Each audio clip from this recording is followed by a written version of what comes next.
Back to that video of an arrest uncovered for the first time following a months-long WBTV investigation.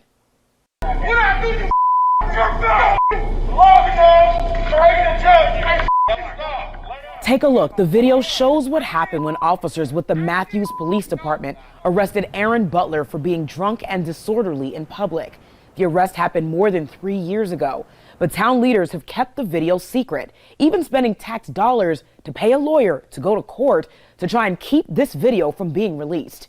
WBTV's chief investigative reporter Nick Oxner is digging deeper into this story, asking the Matthews town manager why she's spending your money to keep you from seeing the video. So when you watched that video, what was your reaction? The video that we watched, it clearly showed that there was a notable violation of our use of force policy. Matthews Town Manager Becky Hawk answered my questions about this leaked video. Shows a Matthews police officer choking a man whose hands are cuffed behind his back. The town spent months fighting to keep it secret. The sergeant in that video is Joshua Burnett. He was ultimately fired for what you see.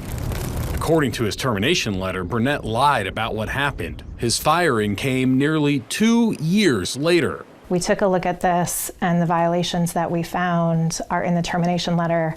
And we feel like that speaks for itself as far as holding him accountable and making sure that he's no longer a part of the organization. Yeah, but I guess the question is why this person was allowed to continue being a police officer in the town of Matthews for 23 additional months. I can't go back and discuss what happened in 2021. I wasn't the town manager then. It wasn't something that I was directly involved in. What I can talk about is once I became town manager, we took a look at it, we took decisive action, and he's no longer employed with the town. Full video of the incident from a total of 4 officers' body cameras has still not been made public. Matthews hired a lawyer to go to court and ask a judge to stop WBTV from being able to get a copy of those videos. That same lawyer is also fighting a lawsuit from WBTV seeking to force the town to make all of the videos public. How was this incident allowed to fly under the radar for so long?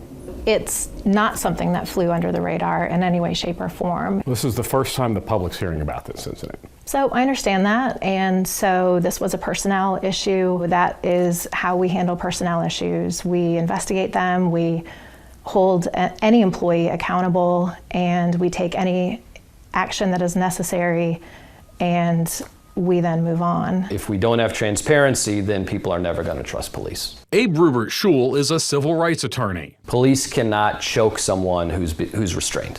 How important is transparency in cases like this? It's the most important. If our communities or our state or people in the state of North Carolina lose faith in our police departments, it hurts the police departments, it hurts the communities, it hurts these places where people live and work. Hawk danced around multiple questions about whether the public deserved to know about this incident. I'm not here to talk about what should or should have happened in 2021. Why won't you answer the question, ma'am? It's a simple question. Did the public deserve to know this?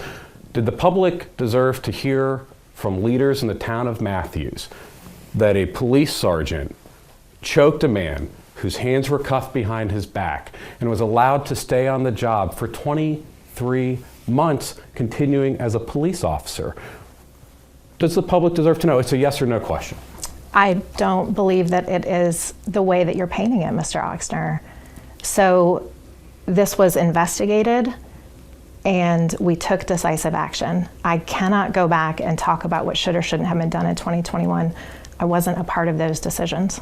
Reporting in Matthews, Nick Oxner, WBTV, on your side. Josh Burnett, the sergeant who was fired after being seen choking the handcuffed man, issued a statement saying in part, quote, "While I deeply regret the events of that evening, my intent was to keep Mr. Butler from coming up and falling off the stretcher. While I reacted in an attempt to defuse the situation, I never intended to apply force, harm, or injury."